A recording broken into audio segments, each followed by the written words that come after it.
Good morning, Doug. Hey, good morning. Got the Christmas tree glistening at Gimbal. It's beginning to look a lot like Christmas. What is your favorite childhood Christmas memory? Going over to my grandparents. We do it every Christmas Eve. Grandma and Grandpa Shreve. We were the only family that had to go to church on Christmas Eve night, and so We didn't have to do that. Yeah, it sounded like everybody would be waiting on us to get there. But we had such, I had an amazing childhood having my grandparents close. They lived a mile and a half down the road. And at the time that seemed far, but it really wasn't. And so we would do life throughout the year, but Christmas Eve was always really special. Yeah, ours was very similar. My grandmother probably lived a mile away, and we did Christmas Eve at her house. I was at her house 5 days a week anyway, because mom was a teacher, and so it was walking distance to my grade school from her house. But Christmas Eve, there's a lot of anticipation. Grandpa Ewan's always, from as far back as I can remember, would give us a can of cashews, Okay. with a $5 bill in the bank envelope taped to the side of it. That was his present to us. And my oldest is allergic to cashews, so that wouldn't have fared well. I doubt your oldest is allergic to that bank envelope. No. So, well, I was trying to add a new. Those envelopes were cool. I think you probably still get them. Yeah, like where they had like the oval cut out, and you see the president right there. Maybe I'll get some this year. Those will be fun. Yeah, I haven't seen one of those in a while. Feel free to give me one. Yeah, I'll check it out. I'll check it out. I added. I was looking for some curious disclaimers, and I found one: "Do not use while sleeping." That was on a hairdryer box. I thought that was entertaining, but be careful out there. Life is risky, and the stock market is a risky place. And all marketplaces are risky, so I don't think you have to just limit it to the stock market. Whether you're buying real estate, going to bonds, whatever you're going to go, there's risk associated. And even your CDs, really, if you go to the bank, there's risk if you don't understand FDIC coverage and things like that. So yeah, you and I were talking, maybe you mentioned this while I was gone the last 2 weeks, but liquidity risks. Hey, give me my money. Can I get my money? People are experiencing liquidity risk that maybe they haven't seen in a while, just because money's tight. Yeah, and that happens in seasons when the Federal Reserve is tightening the amount of money out there. When they turn the faucet off and money's not as readily as available as it was a year ago, 6 months ago, it changes the way different markets are priced. And I think I talked last week a little bit about, if mortgage rates have doubled, the demand for houses has definitely has to slow down, because houses in general, if you're only putting 10% down, at that much, and if that 10% costs you, or if that 90% costs you more on the leverage side, you can't buy as much house. We've talked about it on this show before. It's the made up index I have. It's the F-150 index, and you're starting to see more cars on car dealership lots today. You can call that, I think it was blamed on a supply chain issue, but it's really just supply and demand. And so as interest rates have gone up, some of those used car lots are starting to build up again, because there aren't as many buyers who want to take out a 7% loan on a car. And so, these are just effects that are happening in our economy, and it's probably all the more reason to hang on to cash and be patient. I think that's probably been my biggest lesson personally this year, is just be patient. Patience is, we could go on a non-financial conversation about patience, but one of the things I noticed this week related to the car industry is, I don't know if you saw this or not, Ford offered not an incentive to get 1,000 people to retire. They just offered advice to their, did you see this? No. Yeah. And thanks for the advice. This is the advice. And so 1,000 people have taken them up on it. There's a thing called the Pension Benefit Guarantee Corporation, PBGC. The PBGC offers a monthly interest rate that pensions use to calculate an alternate to a monthly pension to give you a lump sum. Yeah. And because just like those mortgage rates have gone up, the PBGC rate has gone up. And the way the PBGC works is the lower the interest rate is, the more money the pension has to have to put aside money for your lump or your monthly pension. If you get a pension, the higher it goes, the more they can put that in safe places and the less money they have to have. So a number of people over the years have retired from corporations, and what the employers would do is say, hey, we'll give you an extra year of experience to your pension, or we'll give you health benefits for until you're 65 or things like that. What Ford did is said, hey, your lump sum's going to drop by probably 25% due to the higher PBGC rate. And that's all they did. They just informed them, which a financial advisor should be helping them with anyway. But I thought that was a unique way of scaring people out of their payroll. It really is. And so there's really no incentive. It was just kind of this is what's happening. Right, which just happens all the time. It happens. And that stuff's, it is happening all the time. I saw those poor guys. I was in New York City over Thanksgiving, walked by the Goldman Sachs building, one of my favorite buildings to walk past. And those poor Goldman Sachs guys, their bonuses are being cut. Everybody, Those poor guys. I mean, everybody like out there, if you're working for a big corporation, the cuts are coming.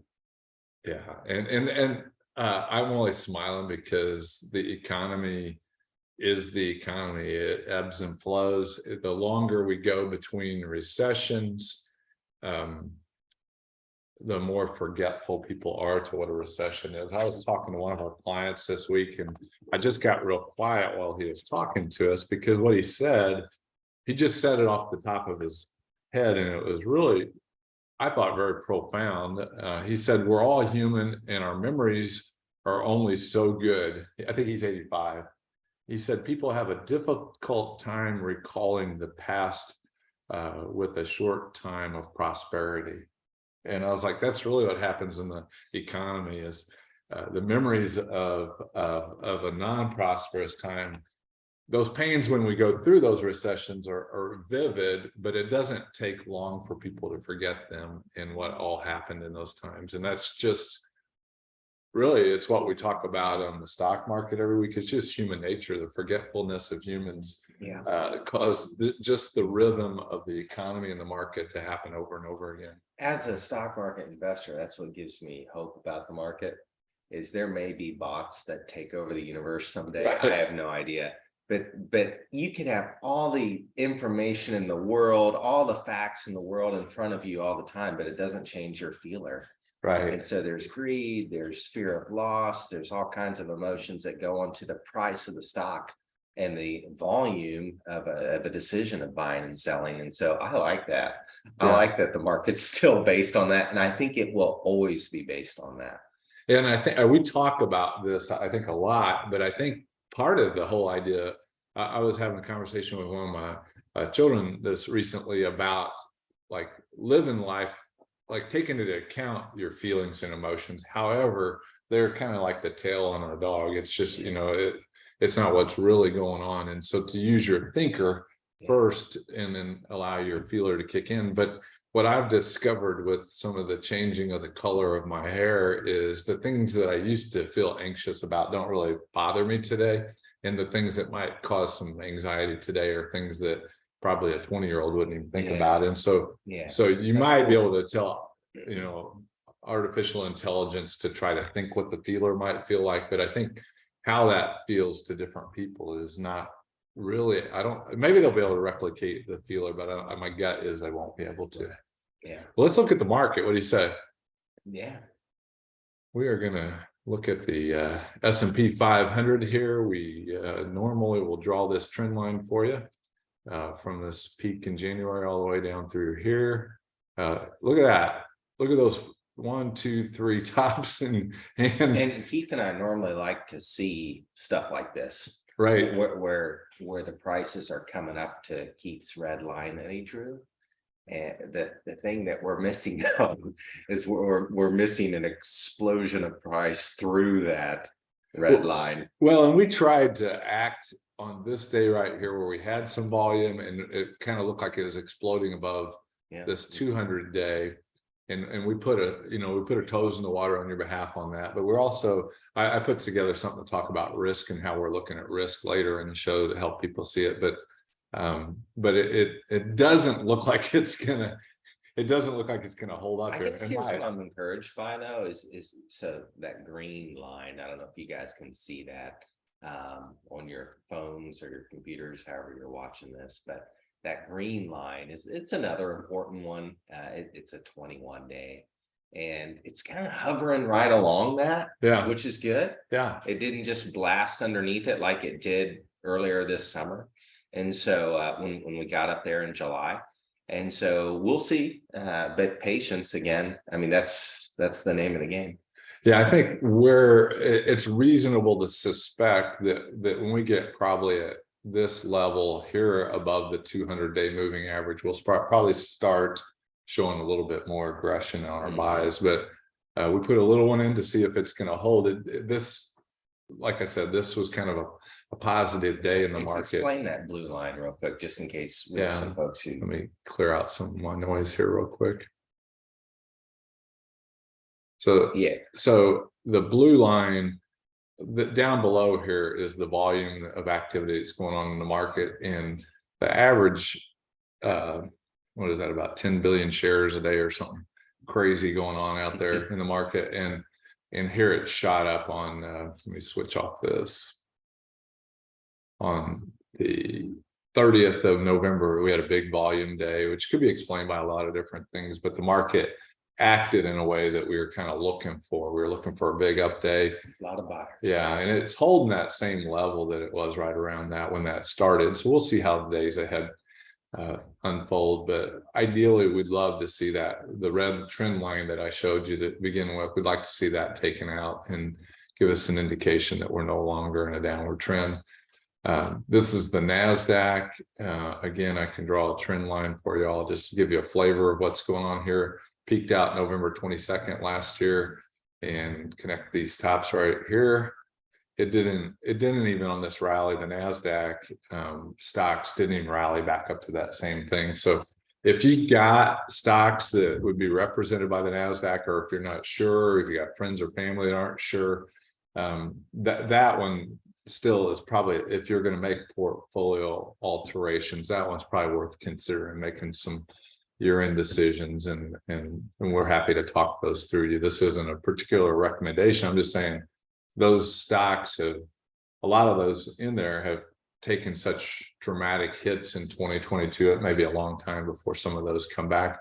I mean, as investors, we would probably get back in some NASDAQ stocks as they begin to show strength and where the institutions are coming in. But I was zooming out a little bit yesterday. I was reading some First Trust information. First Trust is an investment company. They do like exchange traded funds and stuff like that. They've been very good to us as far as arming us with education and data over the years. And they have some great stuff that y'all could go onto their website, First Trust. You could go onto their website and read their commentaries. But what was fun is just zooming out a little bit. Over the past like 4 or 5 years, even with the craziness of the COVID, just uptick in the market, and then this year going down, folks have still done pretty well. Right. And so investing works. It does. I mean, the stock market was created to make money. I mean, we could talk about capitalism and ownership, but it's created to make money. And that's why we do these things. So I was encouraged when I zoomed out a little bit and just said, okay, you know what? Things have gone all right. And so we're making decisions, we're active, but long-term picture, when I look at your finances, my finances, things have been going pretty good. Yeah. And the past isn't a guarantee of the future, but my opinion is, and I'm pretty adamant that if you had to choose a worldly kind of economic system, capitalism is the best one we know about. Yeah. Like there's been a lot of bad mouthing of it of late, but I would say, like, if you think socialism is a really good one, name me 5 very generous and kind socialists. Yeah. I can name you a lot of capitalists that have done that. So just You could probably go to their library today. yeah, you can go to a lot of things that they've done, and the socialists probably a lot of their benefactors probably share their last name. So let's see, what else do we need to talk about? Anything else? Can we go back to the S&P 500, and then would you hit your comparison screen? I just want to show a couple interesting chart comparisons to the S&P 500. Type in G105 or G1005. Okay. G1005. Let me share this with our friends. Okay. Okay. And this is just a picture of diversified medical stuff. And I wanted to show this one, and then you want to bring up one more. Okay. G4942. Okay, and this is utilities. And I wanted to highlight these two. There's others that we could take a look at, and this is going back 1 year in time. But this just shows that the market has been defensive, and typically medical investments or utilities, those are defensive type leaders. And as you can see, these are leading the S&P 500. And is it this way all the time? No, but my point in sharing this with you is there's different sleeves of the S&P 500. I think there's 11 of them. And at different times, some are underperforming, some are outperforming. But this is a season where they've been doing pretty good, and that's normally true during recessionary type events. While you were explaining that, Doug, I just put in not random, just to pick the year 2017, the 8th of December through the 10th of December 18, and it didn't act the same way. So if you can see that the medical devices held up well. If I go to I don't really know what the outcome is going to be here. 07, yeah. If I go to 07, 08, and just I haven't looked at these, so I don't know what they'll look like, but there wasn't where I'm not seeing one of them. So let's let me go to 08 and 09 and see what happened. Utilities not popping up. I thought that one was around, but yeah, I looked at this last night, and it kind of same thing. And there's, I wasn't investing in the 90s, but I imagine if we went to the early 90s, we would see some stuff like this. It's just encouraging to me that there still are areas of the marketplace that are doing well, and you just have to hunt for them. And that's something I know Keith looks at a lot of different charts over the weekends. I don't look at as many as he does. I wait till Monday morning when the kids are at school.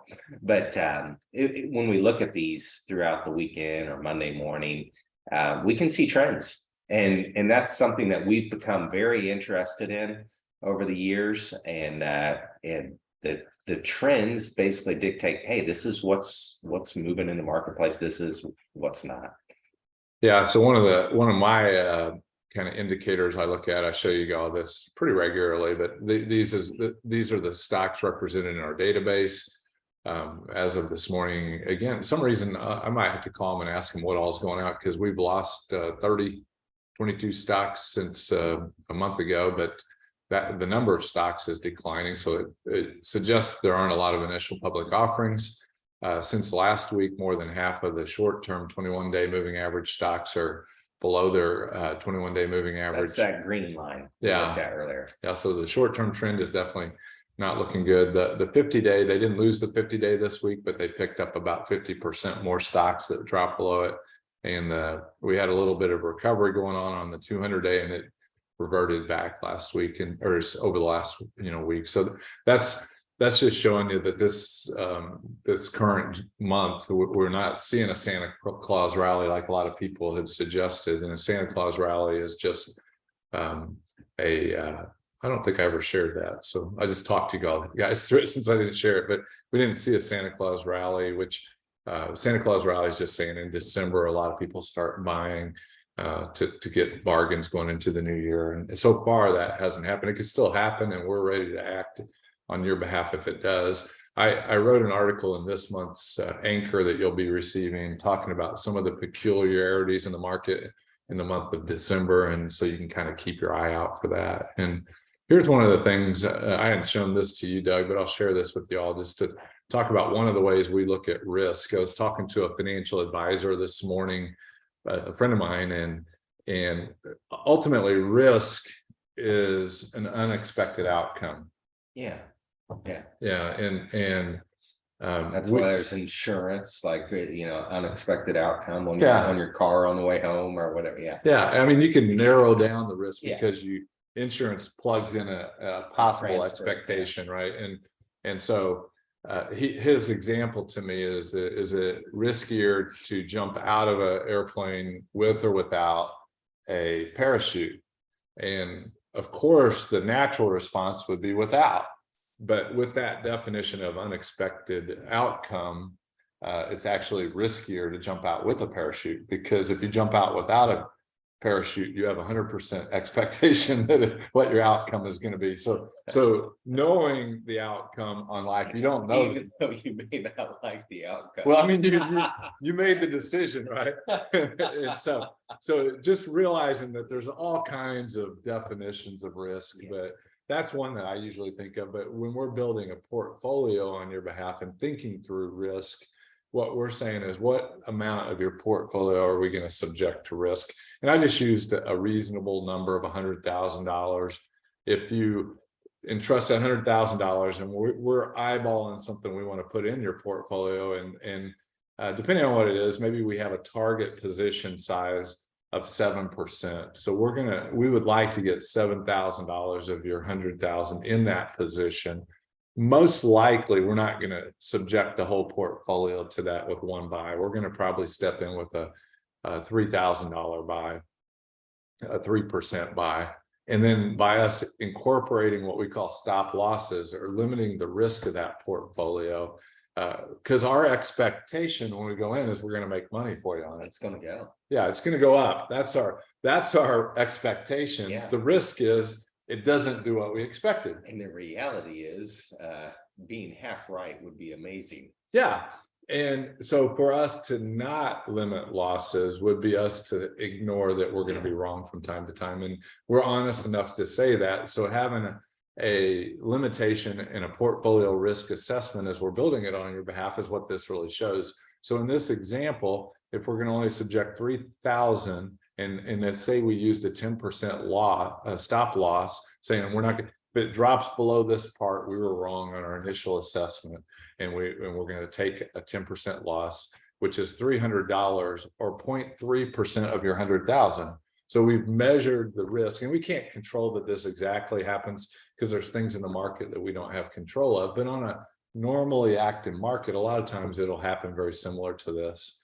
And so the key point is, if it doesn't go up, we don't want a full position. We only want to get you in positions that are going up. So to subject the full position at the beginning assumes we're going to be right all the time. And so when we are right, we want to have a full position. Yeah, that's really cool. This is such a big deal. When I first started learning this was just another way to diversify your investments. Oh, by time and correctness, right? In position size. Yeah. And I'm a little embarrassed that nobody taught me this earlier in my career, but it is what it is. And so learning this stuff has come from just the desire. We just can't help but be reading about the stock market. I mean, they are about stocks. And so this is how Keith and I both learned it. And we've learned it, just in the last 10 years? Yeah. And really, we learned it because we love you guys. Like, I'm not saying that just to build up your egos or something. We really desire to help you the best we can. So in the past, what I said here is we would have risked the entire 7% position with no clear exit strategy. And I think a lot of our peers do that just because that's what they were taught, right? And nothing against that, but by having a limitation to what we're going to subject your position to, then it gives us an idea. And all right, we haven't risked your 100,000 at all. We've risked $300 of your 100,000 to see if we're right. And in a good market, the losses should be less frequently. Yeah, but we can't guarantee anything, but we've been talking about the trends. So if the trends are going up, more likely than not, we're going to be right a few more times than we would in a downward trending market. And in a bad market, like we're in right now, the positions are more difficult to get established because the trend is downward and we're going to get stopped out. Well, the way we don't get stopped out is by not buying. Yeah. So this is just a glimpse into our brains and what we think. I just thought it'd be helpful to help you all grasp that as today was unfolding. And we did a trade recently that was a 3% position, and it was wrong. It didn't. Yeah. It was the right idea at the right time, but it went against us, and we didn't let it get to 10% because we didn't want to subject the portfolio. Those are the toughest markets, I think, is when you make some of those initial purchases and they just don't work out. Yeah. And in we the past, we call that whipsawing. I think in the past we would have just held on to it and just kept our fingers crossed, but I could show you 100 stocks that had we done that too. There are more fish in the sea. Yeah, William O'Neill said there's another if you don't jump on this train, there's another one coming down the road. And it's true, there's just a lot of possibilities in the market, and to get overly aggressive or overly excited in a downward trending market isn't necessary. And that's why we've been very content to try to put our toe in the water very seldom this year for you, because until it crosses over those trend lines, it doesn't seem like there's an apparent reason to do that right now. This year, the SEC came out with a new marketing rule, and I've just smiled a couple of times because I can only imagine the types of marketing efforts that you all are subjected to. Just because I am as well. I get mailers inviting me to steak dinners and stuff. Keith sent me a email the other day from one of the banks that we like, and they were enticing people with a certain rate, and we thought, why can't we do that? But we just can't do this kind of stuff. But my favorite happened last night on the way home. I was listening to the radio, and they have these like financial advisor guys that do ads on the radio, if any of you still listen to the radio like me. And one of them was an ad about, they didn't call it this, but this is what it was. It was a bonus annuity. Did you know that those are still out there? Oh, I mean, and they were advertising this on the radio, like, hey, if you put in $200,000, you're going to get a bonus of $30,000. right. And I couldn't believe my ears. That I wanted to shout at the radio or call this guy up. Are you kidding me? You know, and so I just want to encourage you. You're going to hear some stuff. Whether it be creative marketing efforts or brother-in-law has returned this, or he's invested in that. We'd love to hear about it, and we'll give you an honest opinion on it. And it's buyer beware out there. But if you want somebody to bounce an idea off of, that's what we're here for. I had to call my dad the other day and bounce an idea off him. And it was nice just to talk it out. And so if you need folks that listen and give you feedback, please call us, because there's a lot of stuff coming at you. Well, you picked a scab there. Those annuity. We have used and do use annuities to help people, but the tactics that have been used through my career to attract people to them, I would guess. I tried to record it for you. Yeah, I guess the insurance regulations are a lot less constricting or limiting than some of the regulations we've been bound to most of my career. But in my career, those have kind of picked the scabs and got me. Like I've tried to assume that my competitors are honest and kind, and every once in a while when one of those will come across my desk, I just want to say something what I honestly believe, which would be against that person that sold them to them, because most of the time when those things come out, the people don't know what they're buying, and it's just been aggressive sales. I call it snake oil salesman, is what I call it. Yeah. So anyway, you picked the scab. I'm sorry. Yeah. Well, you guys are great. We appreciate you hanging out with us. Any final words, Doug? Enjoy today, and enjoy the build up to Christmas. However you're doing that. Yeah. Look for the small things. to Yeah. enjoy it. I will as well, and we'll see you guys soon. Have a great weekend.